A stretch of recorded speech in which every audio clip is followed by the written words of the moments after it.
వాటిని మనం గ్రహించగలిగే స్థితి మనకు ఉండాలి ప్రియమైన వారలారా. యేసుక్రీస్తు కూడా పరలోకానికి వెళ్ళే జీవ మార్గమున నడుచుకున్నాడు అంటే కారణం ఏంటో తెలుసా? ఆయన బుద్ధిమంతుడు ప్రియమైన వారలారా. బుద్ధిమంతుడు.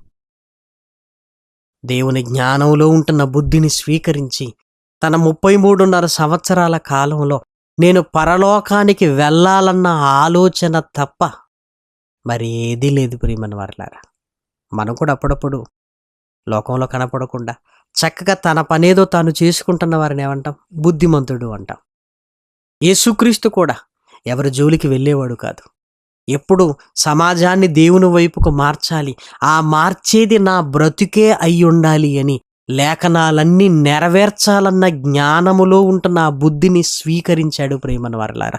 అందుకే పరమునకు వెళ్ళి తండ్రి సింహాసనపు కుడిపార్శ్వమున ఆసీనుడయ్యాడు ప్రియమైన వారలారా. మనం కూడా పరలోకానికి వెళ్ళాలనుకుంటున్నాం కదా. వెళ్ళాలనుకుంటున్నప్పుడు పరిశుద్ధ గ్రంథములో ఉంటున్న బుద్ధిని స్వీకరిద్దాం ప్రియమైన దేవుని పిల్లలారా. ఆ బుద్ధి మనల్ని కాపాడుతుంది. ఆ బుద్ధి మనల్కి కావలి కాస్తుంది. ఆ బుద్ధి దుష్టుని ఉచ్చులో పడకుండా మనకు శ్రేష్టమైనదిగా పరలోకానికి నడిపించేదిగా ఉంటుంది ప్రియమైన వారలారా. అందుకే ఆ బుద్ధిని స్వీకరించాలి. ఆ బుద్ధిని గ్రహించగలిగే స్థితి దేవుడు మనకు అనుగ్రహించడానికే ఈ మంచి మాటలు మన కళ్ళ ముందుకు తీసుకొని వచ్చాడు. కాబట్టి ప్రియమైన వారలారా, చివరిగా ఆ బుద్ధి ఉంటేనే దేవుని దగ్గరికి రాగలం.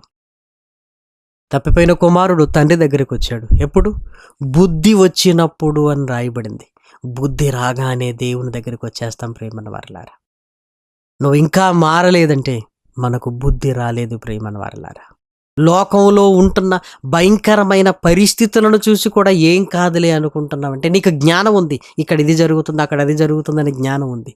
కానీ ఇవన్నీ జరుగుతున్నప్పుడు నాకు జరిగితే నా పరిస్థితి ఏంటి అన్న ఆలోచన నీకు రావట్లేదంటే బుద్ధి లేదు ప్రియమైన వారలారా. అందుకే దేవుని దగ్గరికి రాలేకపోతున్నావేమో.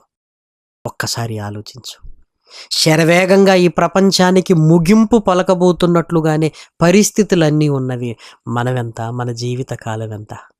ఇంకా మారకపోతే ఇంకెప్పుడయ్యా మారేది? మరణమే వస్తున్నప్పుడు ఇక మారే అవకాశం ఉండదు కదా.